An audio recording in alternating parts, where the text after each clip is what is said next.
मन धुन सुनना, और बंक के द्वार धस बैठो और त्रिकुटी जाय कर लेना। उसी के ऊपर दूसरा देश आता जिसे महात्माओं ने त्रिकुटी देश कहा। वहां के जो मालिक हैं वो ब्रह्म हैं। वहीं से मन और माया की उत्पत्ति हुई। वहीं से तीन गुण, रजोगुण, तमोगुण, सतोगुण, तीनों गुणों की उत्पत्ति वहीं से हुई। ये जो आपके वेद हैं, वेदों को सारी दुनिया पढ़ती है, वेदों की भी उत्पत्ति उसी स्थान से हुई है। अरे महात्मा कहते हैं कि त्रिकुटी महल में विद्या सारा, घन हर गरजे बजे नगारा, लाल वरन सूरज उजियारा। वहां पर दो धुने, बादलों की गर्जन और मृदंग की आवाज उस लोक में गूंजती रहती है। जैसे पहले स्थान पर निरंजन भगवान के देश में घंटे और शंख की आवाज गूंजती, ऐसे ही दूसरे मंडल पर यानी कि ब्रह्म के देश में बादलों की गर्जन और मृदंग वहां पर बजता रहता। ओम का जाप बराबर वहां होता रहता है। ब्रह्म का जो स्वरूप है लाल वरन सूरज उजियारा। ये सूरज कुछ नहीं है। ऐसे लाखों लाख सूर्य इकट्ठे करोगे तो वहां का एक सूर्य बनेगा। प्रेमी भाई बहनों, ब्रह्म का जो स्वरूप है वो सुबह के लाल सूर्य के समान है। इसीलिए वहां का पूरा ब्रह्मांड लाल है। जहां तक आपकी निगाह जाएगी ब्रह्म देश में चारों तरफ आपको लाल ही लाल नजर आएगा। महात्मा जब साधना करके वहां पहुंचे तभी महात्माओं ने लिख दिया कि लाली मेरे लाल की जित देखो त लाल, और लाली देखन में गई मैं भी हो गई लाल। वो पूरा ब्रह्मांड ही लाल है। जितने साधक वहां पहुंच जाते हैं उन सभी को योगेश्वर कहा जाता है। जैसे व्यास जी हुए, वशिष्ठ जी हुए, वाल्मीकि जी हुए, इन सब की पहुंच वहीं तक थी। इसीलिए कहा गया कि वाल्मीकि भय ब्रह्म समाना। जब इनकी जीवात्मा वहां पहुंची और जब इन्होंने ब्रह्म का दर्शन किया तो इनका स्वरूप भी ब्रह्म के समान यानी कि ब्रह्म स्वरूप हो गया। जितने साधक वहां पहुंच जाते हैं उन सभी को योगेश्वर कहा जाता। योगेश्वर भगवान श्री कृष्ण उसी देश में वास करते हैं। ये जो ब्रह्म देश है वो श्री कृष्ण भगवान का ही देश है और श्री कृष्ण भगवान वहीं पर रहते हैं। ये बाहर की जन्माष्टमी नहीं है जो आप लोग मनाते हो। महात्माओं ने कहा था भाई सही मायने में तुम जन्माष्टमी कब मनाओगे?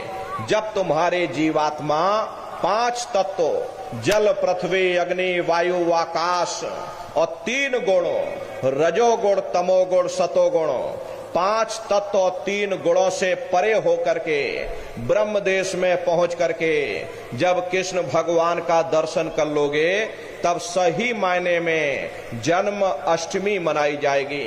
वहां कृष्ण भगवान का दर्शन करने के बाद फिर तुम्हारी ये जीवात्मा तीसरे मंडल के शब्द को पकड़ करके तीसरे मंडल की चढ़ाई करती है। आगे पहुंची सुन झंकार, ररंकार धुनि सुनी पुकार, आगे श्वेत सुनने है भाई, मान सरोवर पैठ नहाई। उसी के ऊपर तीसरा देश आता जिसे महात्माओं ने सुन्न देश कहा।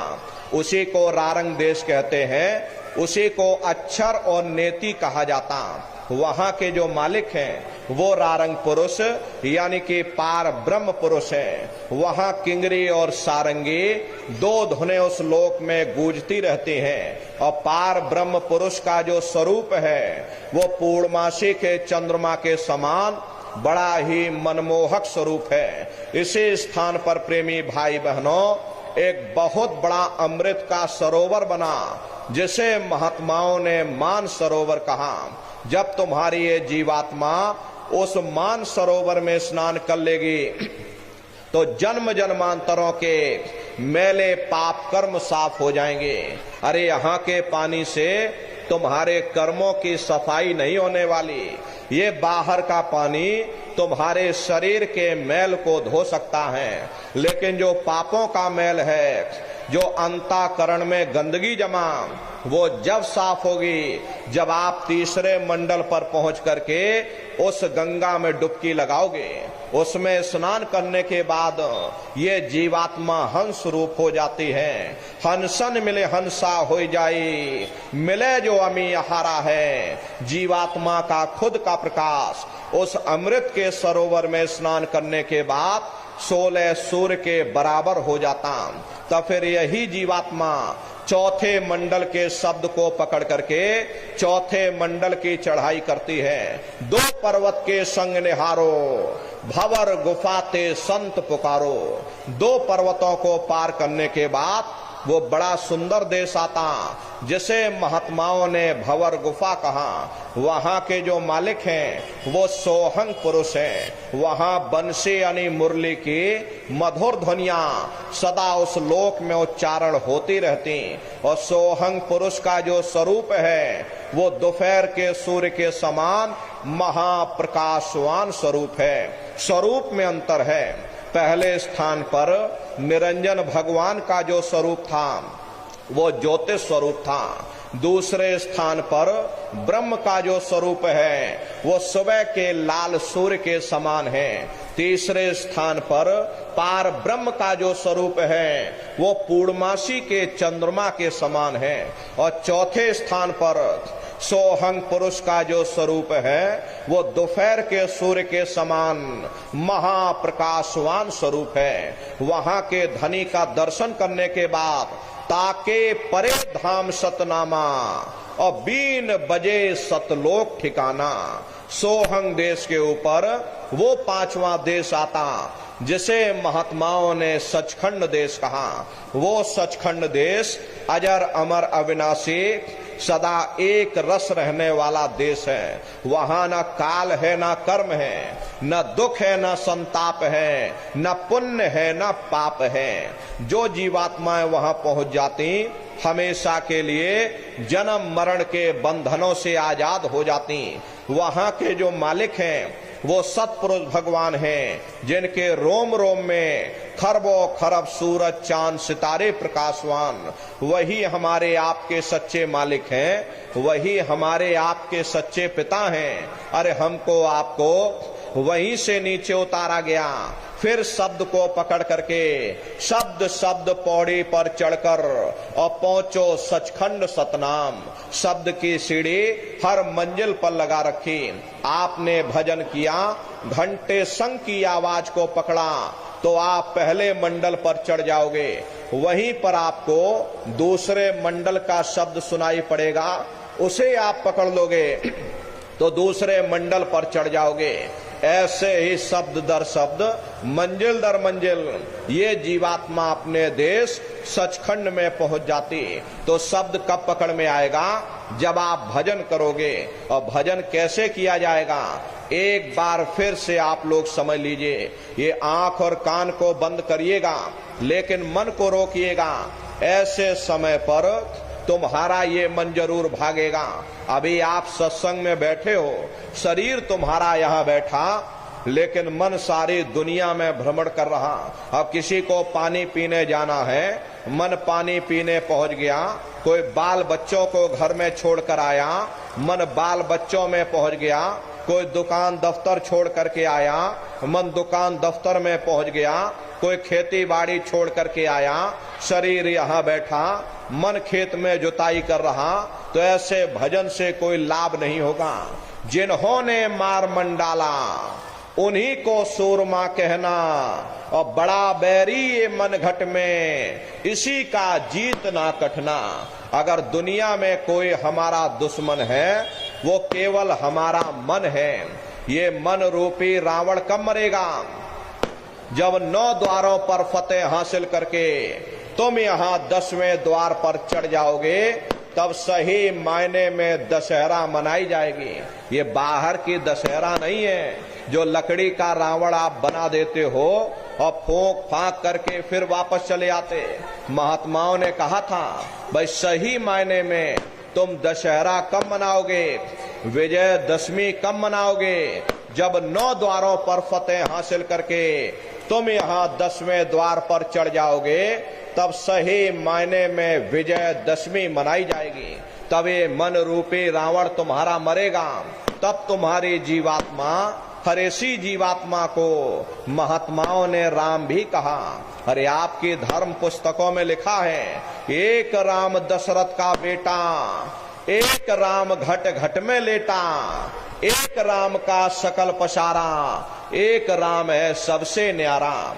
एक वो राम है जो अयोध्या के वासी हैं, और एक राम घट घट में लेटे, यानी हमारी आपकी जीवात्मा जो हर एक के अंदर मौजूद है। महात्माओं ने कहा भाई एक वो राम है, और एक राम का सकल पसारा, यानी पहले स्थान के मालिक वो निरंजन भगवान जिनको दुनिया त्रिलोकीनाथ कहती है, जिनका ये पूरा पसारा, पूरा संसार है। महात्माओं ने कहा भाई एक वो राम है, और एक राम है सबसे न्यारा, पांचवें स्थान के मालिक वो सतपुरुष भगवान जो हमारे आपके सच्चे पिता हैं। महात्माओं ने कहा भाई एक वो राम है। तो महात्मा तो उस राम की महिमा गाते। मोटी बात आप लोग पकड़िए कि भजन कैसे करोगे, तो ये आंख और कान को बंद कर लेना, ऊंचा ध्यान दे करके सुनिएगा। सीटी जैसी आवाज शुरू में आपको सुनाई पड़ेगी, उसको पकड़ लेना, सुनते रहना, सुनते सुनते उसी में लीन हो जाओ।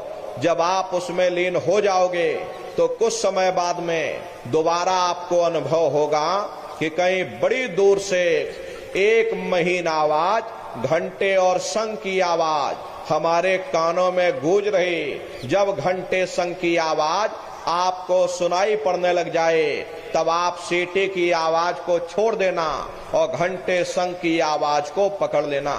एक बार प्रेमी भाई बहनों, आप उस आवाज को पकड़ लो, फिर वो आवाज आपको नहीं छोड़ेगी, खींच करके शरीर से बाहर कर देगी। तो रोज आना, रोज जाना, रोज ब्रह्मांडों की सैर करना, रोज देवी देवताओं के दर्शन करना, रोज आसमानों की उड़ान भरना, रोज राम के दर्शन करना और रोज कृष्ण के दर्शन करना। तो ये सुमरन, ध्यान और भजन, ये तीन क्रियाएं आपको बताई गई। रास्ता बिल्कुल सच्चा है, आप करोगे, आपको अनुभव होगा, दिखाई भी देगा और सुनाई भी पड़ेगा। लेकिन इतना ध्यान रखिएगा, जो भी आपको दिखाई सुनाई पड़े अपने अंदर हजम करिएगा। जितना हजम कर ले जाओगे उतना रास्ता खुलता चला जाएगा। तो सुमरन, ध्यान और भजन नित्य नियम से आप लोग करिएगा। नागा नहीं होना चाहिए। अरे शरीर को आप भोजन देते हो, सुबह दोपहर शाम खाते रहते, लेकिन कभी आपने विचार नहीं किया ये जीवात्मा जो जन्म जन्मांतरों से भूखी प्यासी बैठी, कभी आपने इसको भोजन नहीं दिया। अरे इसका भोजन शब्द है, इसका भोजन नाम है। अपना ये नियम बनाओ कि पहले हम अपनी जीवात्मा को भोजन देंगे, फिर अपने शरीर को भोजन देंगे। अगर ये नियम आपका बन गया तो आपका लोक भी बन जाएगा और परलोक भी बन जाएगा। हरे नर नारियों, मालिक को पाने के लिए तुम्हें घर बार छोड़ने की जरूरत नहीं है, तुम्हें समाज छोड़ने की जरूरत नहीं है, तुम्हें जात बिरादरी बदलने की जरूरत नहीं। हरे जात पात के रगड़े झगड़े ये हमारे अपने नहीं है, ये सिर्फ हमारे मन की खुराफात है। आप सभी लोग बुद्धिमान हो, अपनी अपनी बुद्धि से आप सभी लोग जरा विचार करिएगा। जब गुरु नानक साहब नहीं आए थे तब कोई सिख नहीं था, जब मोहम्मद साहब नहीं आए थे तब कोई मुसलमान नहीं था, जब ईसा मसीह साहब नहीं आए थे तब कोई ईसाई नहीं था। और पीछे लौटते चले जाओ तो केवल मनुष्य ही मनुष्य रह जाते। ये रगड़े झगड़े किसने पैदा किए? ये हमने आपने पैदा किए। कोई भी महात्मा यहाँ पर आकर के ना कोई कौम मनाने आता, ना कोई महात्मा यहाँ मजहब चलाने आते, ना कोई यहाँ पर पंथ चलाने आते, और ना ही आप हमारे हाथों में ये डंडे और तलवारें देने के लिए आते। अरे आप तो सच्चा मार्ग, सनातन मार्ग समझाने के लिए इस धरा भूमि पर शरीर रूप में अवतरित परिवर्तित होते हैं। इसीलिए महात्मा कहते हैं भाई जात पात पूछे नहीं कोई, हरि का भजे सो हरि का हुई। लोग यहाँ जात पात बनाते बनाते मर गए, लेकिन नर नारियों जब तुम्हारी ये जीवात्मा इस मनुष्य रूपी चोले को छोड़ करके ऊपर धर्मराज की कचहरी में पहुंचेगी, वहां न तुमसे ये पूछा जाएगा कि तुम किस जाति के हो, तुम किस कौम के हो, तुम किस मजहब के हो, तुम हिंदू हो या मुसलमान हो, तुम हिंदुस्तान से आए हो या तुम पाकिस्तान से आए हो। अरे वहां तुम्हारे कर्म देखे जाएंगे, भक्ति भाव देखा जाएगा, मालिक से मिलने का प्रेम और प्यार देखा जाएगा। इसीलिए महात्मा कहते हैं भाई मालिक को पाने के लिए तुम्हें जात बिरादरी बदलने की जरूरत नहीं है, तुम्हें समाज छोड़ने की जरूरत नहीं है, तुम्हें बाल बच्चे छोड़ने की जरूरत नहीं है, तुम्हें जंगलों पहाड़ों में भटकने की जरूरत नहीं है, तुम्हें साधु सन्यासी और बाबा बनने की जरूरत नहीं। अरे भाई तुम अपने अपने घर परिवार में रहो, अपने अपने बाल बच्चों के साथ रहो, मेहनत और ईमानदारी से काम करो और 24 घंटे में घंटा 2 घंटा अपनी जीवात्मा के कल्याण के लिए सुरत शब्द नाम की कमाई यानी कि सुमरन ध्यान और भजन करिएगा। हरे नर नारियों, यही दौलत तुम्हारे काम आएगी, बाकी सब यही पड़ा रह जाएगा। सुई की एक नोक भी तुम्हारे साथ में जाने वाली नहीं है। अरे बड़े बड़े राजे महाराजे आए, सारी जिंदगी उन्होंने ये किला बनाते बनाते गुजार दिया। आज उनके किलों को जाकर देखो, आज खंडहर बने पड़े हुए हैं। विश्व विजेता सिकंदर सारी दुनिया पर राज करने का ख्वाब देखता था, वो भी मुट्ठी खोल करके चला गया।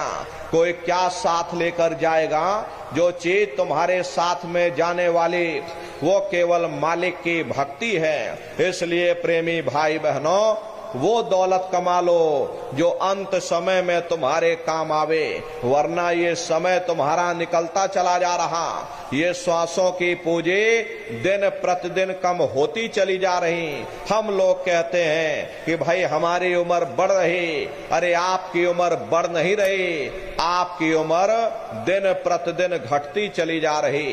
ये चंद श्वासों की पूंजी जो लेकर के आप बैठे हो, ये दिन प्रतिदिन कम होती चली जा रही। एक समय ऐसा आएगा ये बुलबुला तुम्हारा फूट जाएगा, फिर ना जाने तुमको दोबारा मनुष्य शरीर मिले ना मिले।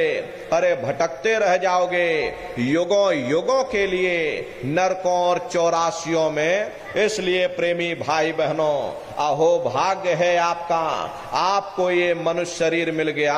इस मनुष्य रूपी मंदिर में बैठ करके वो आत्म धन कमा लो, वो रूहानी खजाना कमा लो, जिससे तुम्हारी जीवात्मा का कल्याण हो जावे।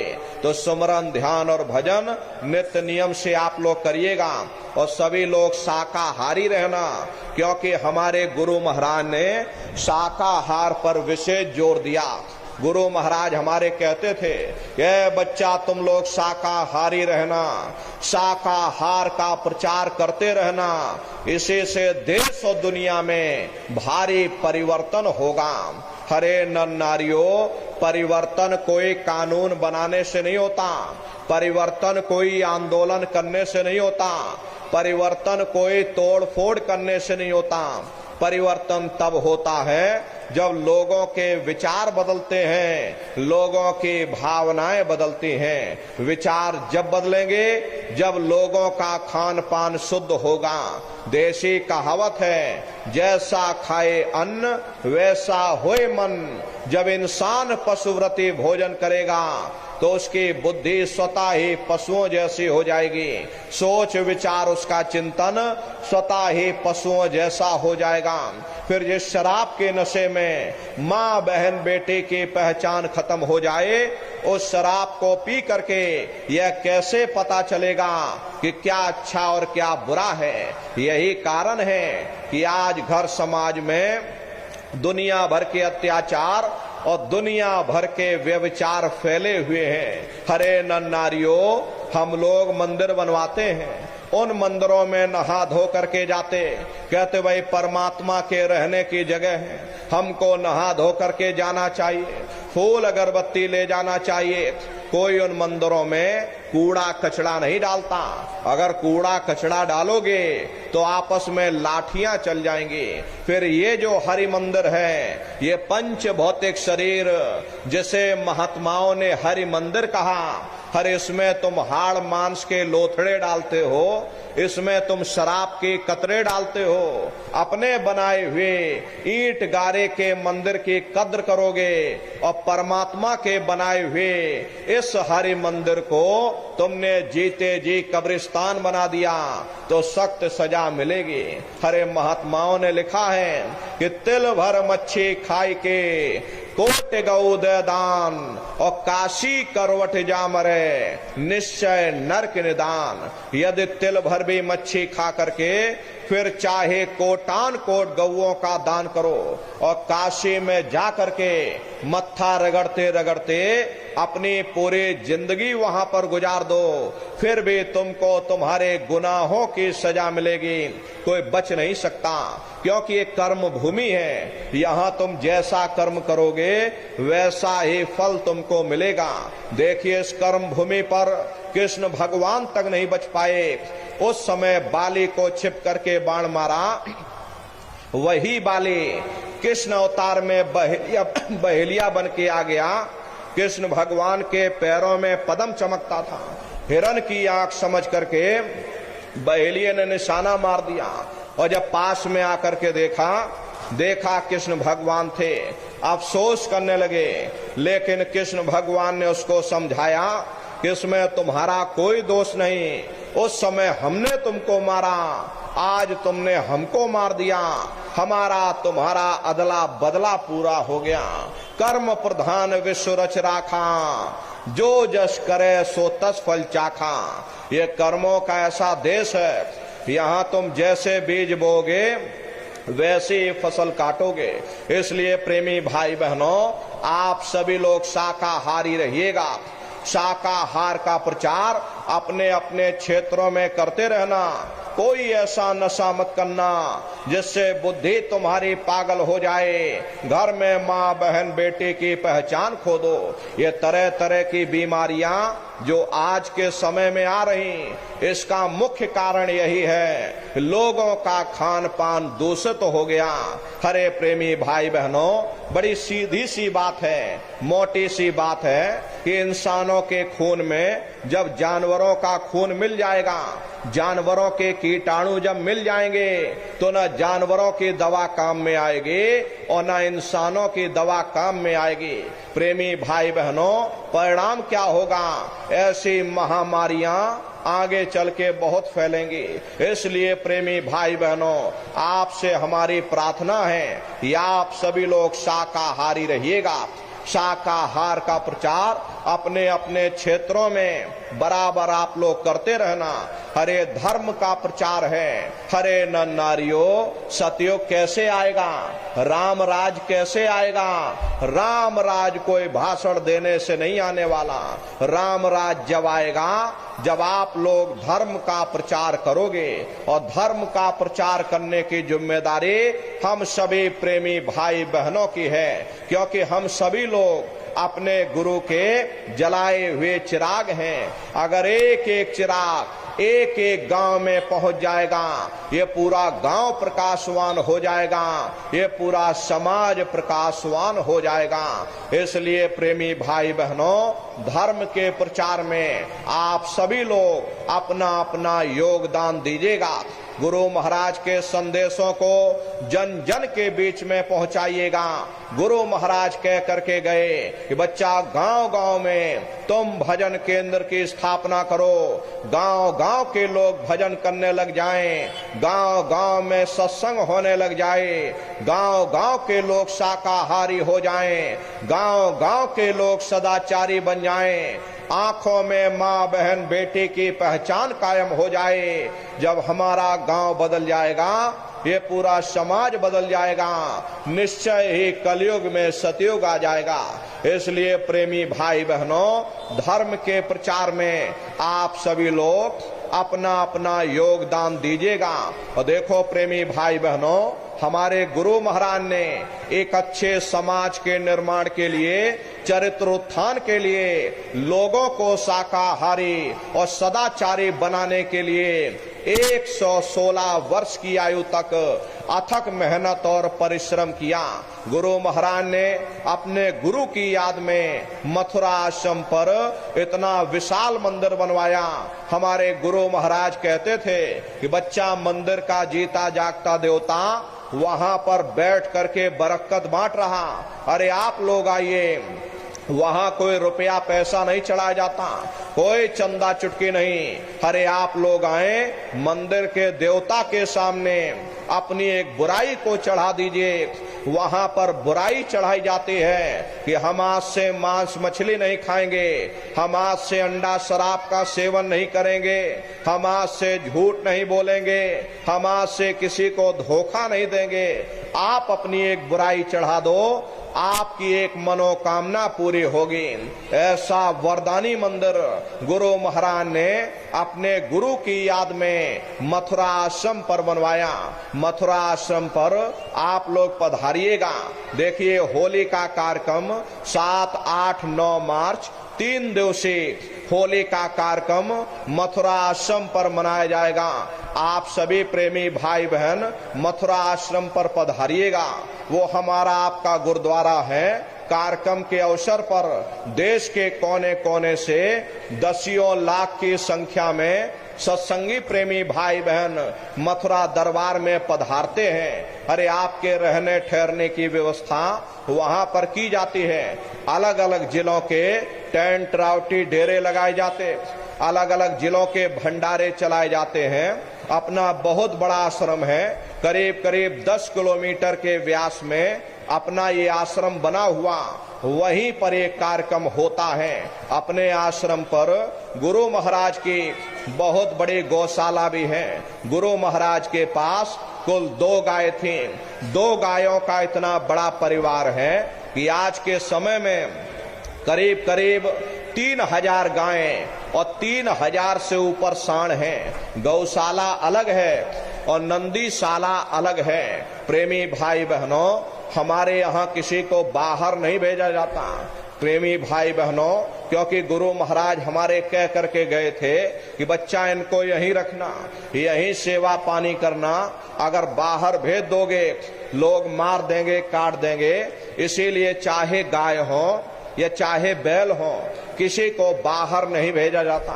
गौशाला अलग बना रखी, नंदीशाला अलग है।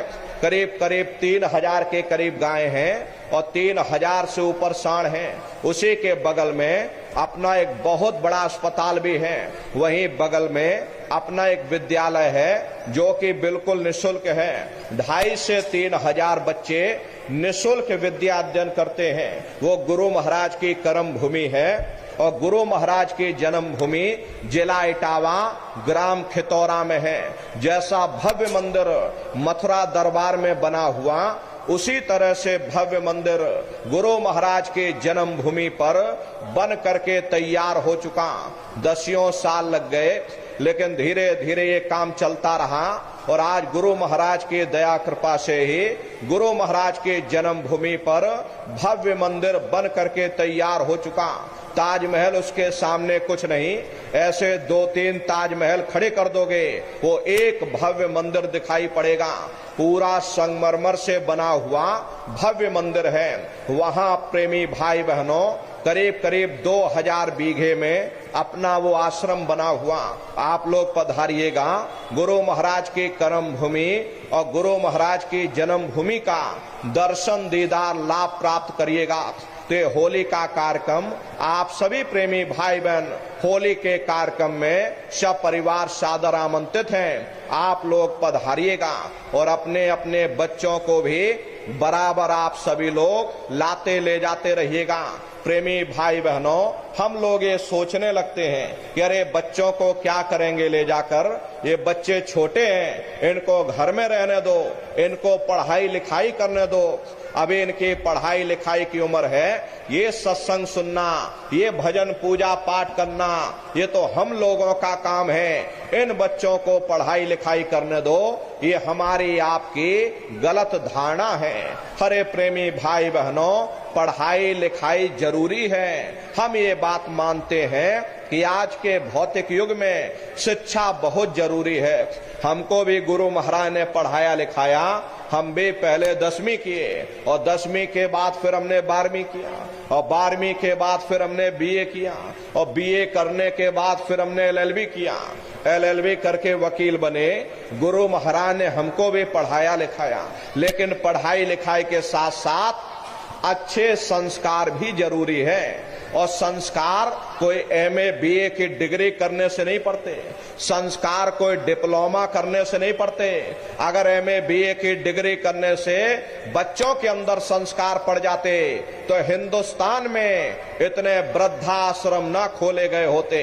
अरे संस्कार पढ़ेंगे महात्माओं के वचनों से, संस्कार पढ़ेंगे सत्संग के माध्यम से। ये बच्चे देश के भविष्य हैं। एक अच्छे समाज के निर्माण के लिए बच्चों के अंदर अच्छे संस्कार डालना ये समय की बहुत बड़ी मांग है। इसलिए प्रेमी भाई बहनों, अपने अपने बच्चों पर विशेष आप लोग ध्यान दीजिएगा। ये बच्चे कच्चे घड़े हैं, इनको आप बचपन से तैयार करिए, इनको अच्छी शिक्षा देना, इनको अच्छे संस्कार देना, खुद भी भजन करना, बच्चों को भी भजन ध्यान सुमरन पर बैठाना, इनको सत्संग में लाते ले जाते रहना, इनको दरबार में लाते ले जाते रहना। हरे प्रेमी भाई बहनों, तुम्हारे बच्चों के अंदर अच्छे संस्कार पड़ जाएंगे।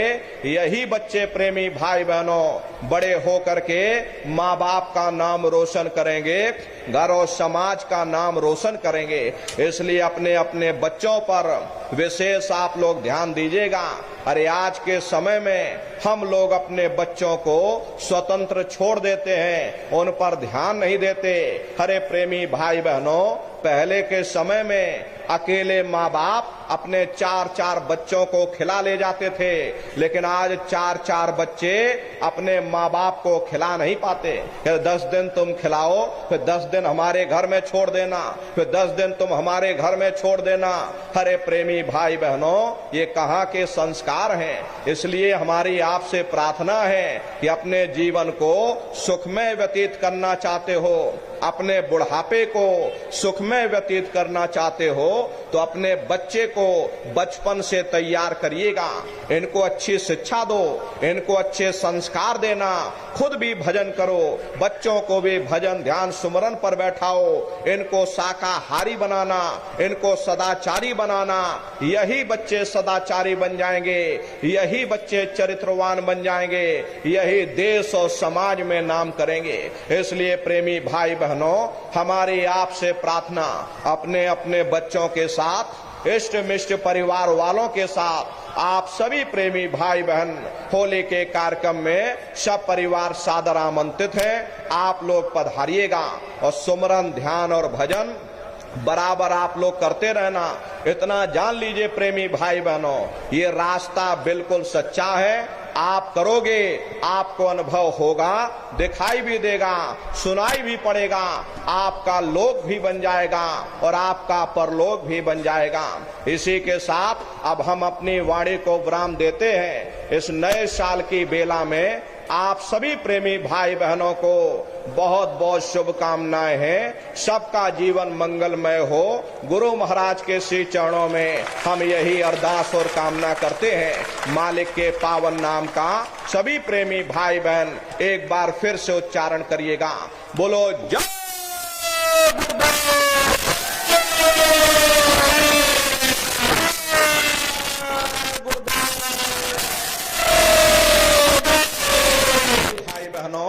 आप लोगों के बीच में ये झोली वाले जाएंगे।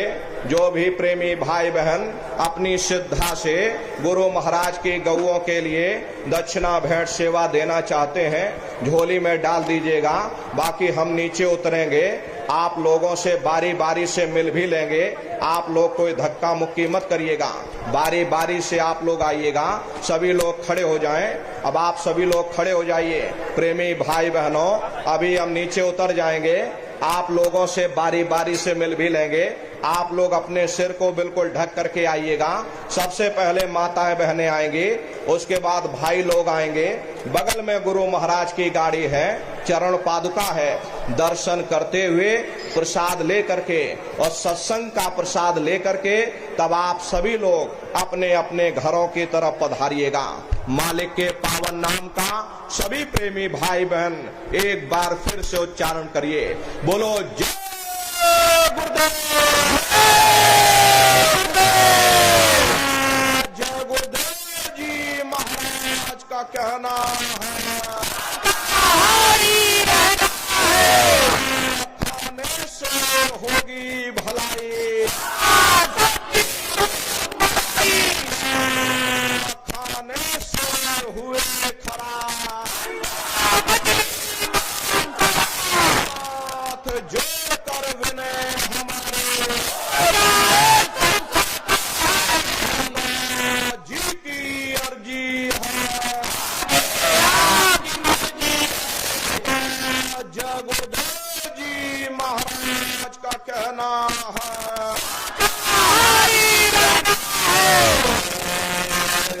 गुरुदेव,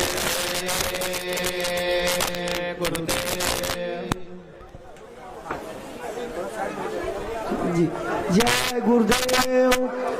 देखो प्रेमी भाई बहनों, अभी पूज्य महाराज जी आपसे मिलने के लिए मंच के नीचे आ रहे हैं। भाई लोग थोड़ा धीरज रखेंगे। बहनें माताएं पहले आएंगी। बहनें माताएं इधर बाईं तरफ से ध्यान दीजिए, आइए। और माताओं बहनों, आप निवेदन स्वीकार करिए, जब महाराज जी का दर्शन करने के लिए आइए तो अपने कपड़े से, धोती या दुपट्टे से अपने सिर को ढक करके आइए। महाराज जी के दर्शन करने के लिए जब आइए तो अपने कपड़े से, अपने दुपट्टे से या साड़ी से अपने सिर को, कानों को, गलों को ढक करके आइए। आराम आराम से आइए, आराम आराम से। महाराज जी के आगे